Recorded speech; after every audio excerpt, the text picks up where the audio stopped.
Kayak macam kayaknya enak nih kalau mau gabung, tapi pertama tuh kayak anak kecil belum komuni paling kecil, jadi kalau di altar tuh kayak kakak-kakak begini tuh masih gini jadi... Sports Sobek Dia.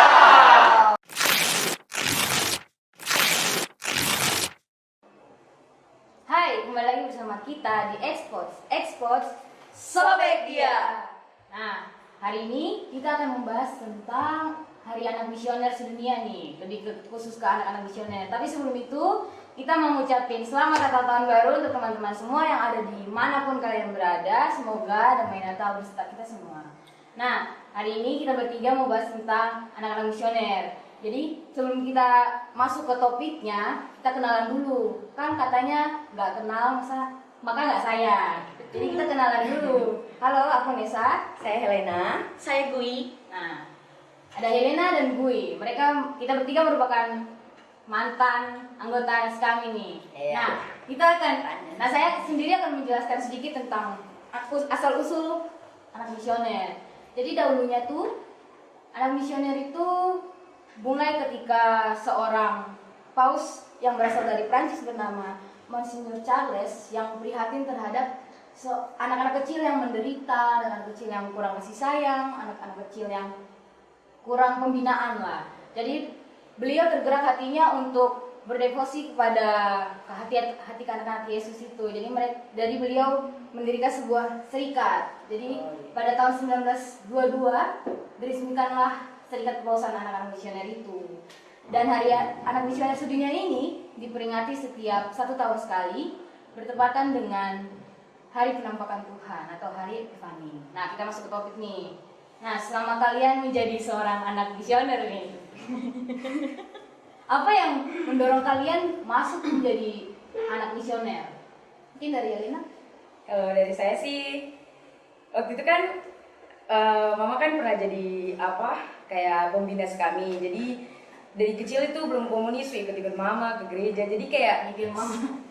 jadi tuh kayak suka aja ikut, kayak macam kayaknya enak nih kalau mau gabung. Tapi pertama tuh kayak anak kecil belum komuni paling kecil, jadi kalau di altar tuh kayak kakak-kakak begini tuh masih gini. Jadi pastor tuh kalau begini tuh biasanya dulu tuh pas tandanya belum komuni, jadi tuh kayak cuma ikut-ikut saya begitu tapi belum komuni. Jadi cuma gitu kalau dari saya ceritanya. ikut mama. Kalau Gui? Kalau saya pertama kali masuk kami itu pas setelah komuni pertama. Jadi kan komuni pertama kan kita ada pelatihan, ketemu nih sama teman-teman kayak Anissa juga. Jadi ya mulai dari situ diajak sama teman-teman, terus diajak juga sama bunda-bunda, ayo masuk sekami. Udah dari situ saya masuk sekami. Yang satu ikut mama, yang satu setelah komuni. Ya. Nah, kalau selama kalian menjadi seorang anggota anak misioner kami, pasti kalian mendapatkan pengalaman suka, pengalaman duka. Coba bisa diceritakan tidak kepada teman-teman yang lagi nonton. Oke, kalau dari saya waktu itu tuh saya pernah ikut Jamboree Sekami SD Kenat Jayapura. Terus kita tuh kayak dikumpul jadi satu dari Agats, dari Sentani, dari Semua. Jayapura, itu. AB, Waina, intinya semua lah. Terus kita tuh kayak di sana tuh kita diajarkan untuk saling ngasih, saling menyayangi satu sama lain, untuk kayak kompak dalam berkelompok gitu, kerja kelompok gitu. Jadi pas sudah di sana tuh kita kayak diacak gitu. Jadi saya dari Kota Raja tuh tidak gabung dengan sama teman-teman Kota Raja. Jadi kayak dipisah gitu jadi kayak macam saya gabung dengan anak Waina. Jadi belum tentu saya kenal, mungkin ada sebagian yang saya kenal, tapi ada yang tidak. Jadi kayak tong tuh disuruh untuk saling mengenal. Jadi kita tuh dikasih waktu untuk saling kenal, untuk berkenalan, sampai kita tuh dikasih catatan kayak berapa banyak teman yang kau sudah kenal dan kau tahu namanya. Ya. Waktu itu juga disuruh kasih tanda tangan. Sudah, terus waktu itu kan saya kayak canggung dengan teman baru, terus mau kenalan tuh kayak malu-malu, kayak macam dia sombong sekali, dia kayak jutek kan. Dia mau tidak berteman dengan saya, pasti ada pemikiran gitu toh. Terus saya kayak bilang, kalau Satra mulai dari saya sendiri, bagaimana saya mau kenal dia? Terus kalau dia juga begitu, bagaimana tuh mau baku kenal? Jadi sudah langsung kayak saya bilang kayak sudah kenal gini. Sudah tong sana itu ada 4 hari. Jadi sering berjalannya waktu tuh kayak saya merasa kayak ternyata tuh udah baik kayak macam pertama kali kenal dia. Kayak dia tuh baik, dia kayak yang seperti pikirkan yang waktu itu yang saya belum kenal dia sama sekali. Ya sudah, Semakin kenal gitu ya, cari berjalannya waktu, punya banyak teman. Iya. Itu sukanya dari Yelena. Sukanya. Kalau dari Bui mungkin bisa ceritakan dukanya. Oke, kalau yang duka tuh kami pernah dapat pembina, kakak pembina yang namanya Kak Adri. Halo Kak Adri. Halo Kak Adri, Mungkin Kak Adri hai Kak Adri. Hai Kak Adri, miss you. Balik-balik dong ke sini, main-main lagi. ke Kota Raja. Jadi kita tuh di Asa Iman sama Kak Adri. Terus kita juga banyak sekali pengalaman sama dia. Baik itu menari sama lagu-lagu yang mungkin kita sudah sering dengar, yang salah satunya itu Aku anak sekami, selalu riang gembira, Yesuslah idola hidupku, aku cinta Yesus. Oke. Ya, nanti lanjut lagi. Yang tahu boleh nyanyi sendiri. Oke, lanjut Bui. Terus dia tuh orangnya baik sekali. Kita sudah anggap sebagai kakak sendiri, sebagai saudara. Dan ya, dia juga orangnya tegas. Sangat dulu terlambat sedikit aja kita harus lari putar gereja. Pernah saya terlambat 2 menit saja tuh disuruh lari 20 kali putaran. Urus nggak? Kan betis yang besar. Mau tidak mau ya kita harus laksanakan. Yes. Dan nanti dihukum. Ya sedih karena banyak sekali pengalaman sama dia. Terus apalagi kan dia pindah kembali ke Wamena itu karena ada studi. Jadi sedihnya tuh karena berpisah gitu. Iya. Bukan hanya kakak pembina sih, kayak teman-teman yang sekolah di luar juga berpisah dengan kita tuh sedih juga. Karena kita udah Sama-sama klop banget bertahun-tahun. Iya, udah bertahun-tahun udah sama-sama kan. Jadi kayak berpisah tuh sedih. Apalagi kan orang bilang kalau udah nyaman kan pasti ada suatu perpisahan. Curhat kayaknya nih Bui. Kayaknya ditinggalin kan. Iya. Oke, mungkin kalau itu dari mereka berdua. Kalau dari sisi saya, suka dukanya pasti banyak. Tapi yang paling berpengaruh itu bagaimana belajar disiplin. Setiap latihan datang tepat waktu, latihan dengan sungguh-sungguh itu sih yang bisa diterapkan sampai detik ini kalau menurut saya. Nah, kalian kan kita kan nggak seterusnya di kami dong. Nah, sekarang nih kita udah jadi anggota orang muda Katolik nih di Parokia Raja. Nah, apa sih yang membuat kalian, pertama kalian berdua ya, punya keberanian, maksudnya masuk di OMK itu apa yang mendorong kalian masuk ke OMK? Kalau dari saya sih, tidak mungkin kalau tong di Miss Dinar tuh kayak sampai besar.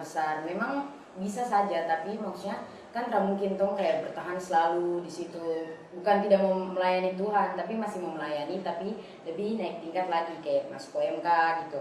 Jadi pasti kayak mau masuk OMK tuh pemikiran gini pasti ada kayak saya beranggapan kalau saya ini paling kecil masuk OMK, sedangkan saya kakak-kakak tuh ada yang sudah kuliah, sudah kerja, bahkan ada yang sudah mau nikah.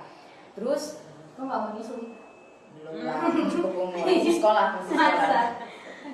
Terus kayak saya lihat siapa adik-adik juga kayak semakin banyak anak-anak baru yang mau bergabung di Miss Dinar juga. Jadi kayak saya berasa Kasih tuh, uang gitu ya saya berasa tuh kayak sudah ada saya punya pengganti gitu. Sedangkan saya teman-teman juga banyak yang sekolah di luar kayak Kanesa, gue juga sekolah di luar.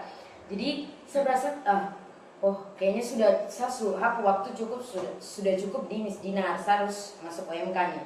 Terus dorongan dari kakak-kakak juga banyak yang mau saya masuk OMK, jadi sudah sampai sekarang saya bisa ada di OMK sampai sekarang. dorongan dari orang-orang sekitar, karena OMK-nya sendiri. Kalau dari Bui? Kalau dari saya memang dari awal sebelum mau berangkat ke sekolah juga tuh awalnya udah mau masuk OMK, cuma karena ada halangan.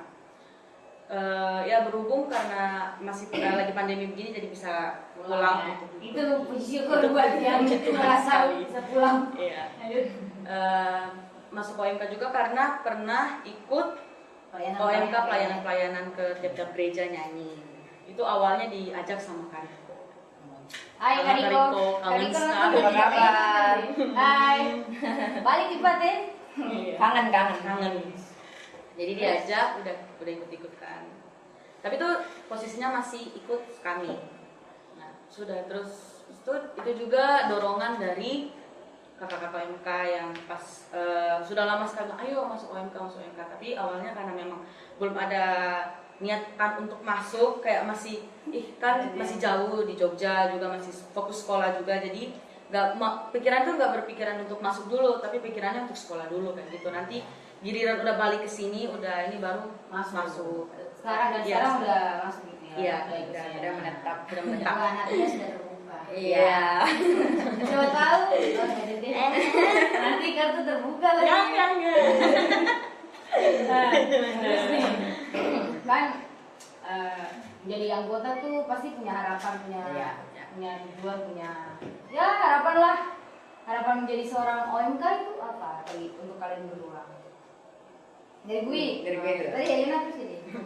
Kalau saya harapannya bagi diri saya sendiri ya, bagi diri saya sendiri dulu tuh lebih mengutamakan terus meningkatkan pelayanan kepada Tuhan. Misalkan kita kan sering nyanyi, banyak juga dengar sekali OMK Kutaraja tuh pelayanan sana sini kayak gitu. Itu terkenal nih terkenal. ceritanya, terkenal. Jadi ya puji Tuhan ini Amin, amin. untuk meningkatkan pelayanan. Terus juga harapannya itu kalau saya makin maju ke OMK, saya harus sosialisasi baik itu di gereja, di luar atau di Kombas. Jadi tidak selamanya harus menetap di gereja terus, kita harus masuk ke Kombas, ya, Kombas juga gitu.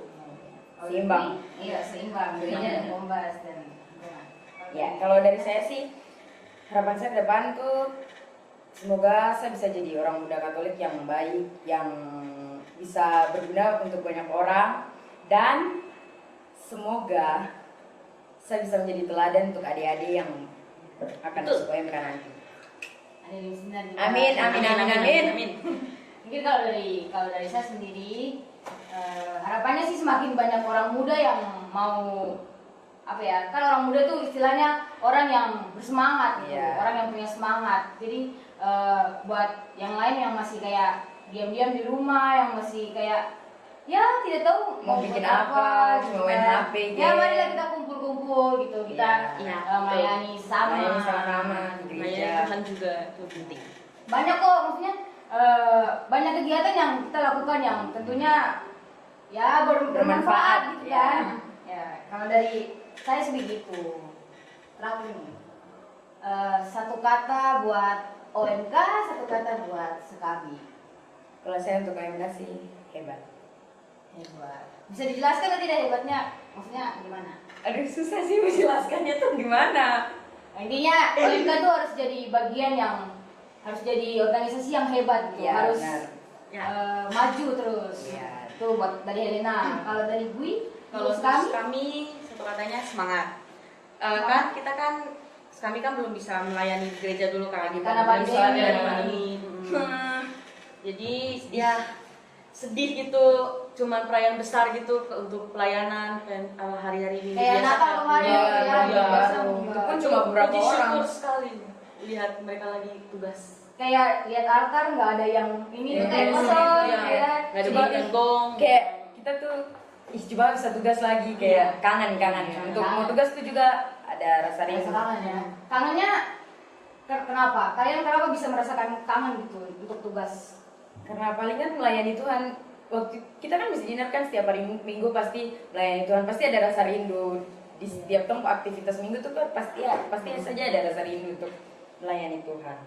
Karena apalagi kan kalau misalnya kita udah sekali pegang alat liturgi tuh kayak suatu hebat kayak gitu, jadi tuh jadi Kayak pengen sekarang lagi Di gitu luar juga kayak itu kan habis dinar kan, iya toh.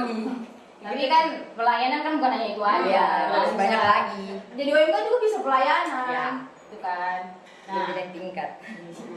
ya itu kalau harapan buat kamu gimana?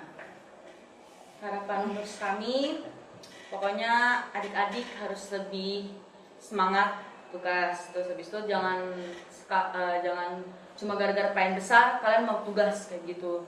Hari-hari apapun pasti kita bakal tugas, baik itu nyanyi maupun di altar. Aktif gitu ya? Ya harus selalu aktif karena kan akhir-akhir ini kan banyak sekali, bukan tahun kemarin aja, tahun kemarin juga paling orang-orang itu aja yang aktif di altar gitu, aktif. Kalau misalnya ada kegiatan baru datang, itu jangan dicontoh ya teman-teman. Oh, dari Helena? Kalau dari saya sih mungkin kan sekarang pandemi ya, pandemi jadi kayak macam orang kayak anak-anak tuh kayak gara-gara pandemi saja dong mau miss dinner lagi dan kayak gitu. Jadi berdoa semoga pandemi ini cepat berakhir, jadi kita bisa berkumpul, miss dinner Bisa lagi setiap hari bareng-bareng lagi, Sabtu bisa di nyanyi. gereja. Jadi bisa intinya bisa berkumpul lagi lah, ketemu satu sama lain gitu. Oke. Helena, kayaknya ada yang ketemu kau tuh. Coba kau ketemu. Bisa nggak sama? Halo? Iya Ma, ini semua selesai ya. Iya. Oke. Guys, berhubung ada yang sudah ditelepon, sekian dulu ya pembicaraan kita di hari ini. Sampai ketemu lagi di podcast berikutnya dengan tentunya topik-topik yang menarik dan bintang tamu yang tentunya oke-oke. Jangan lupa like, comment, dan subscribe. Dan Sampai share. ketemu di episode berikutnya. Dadah.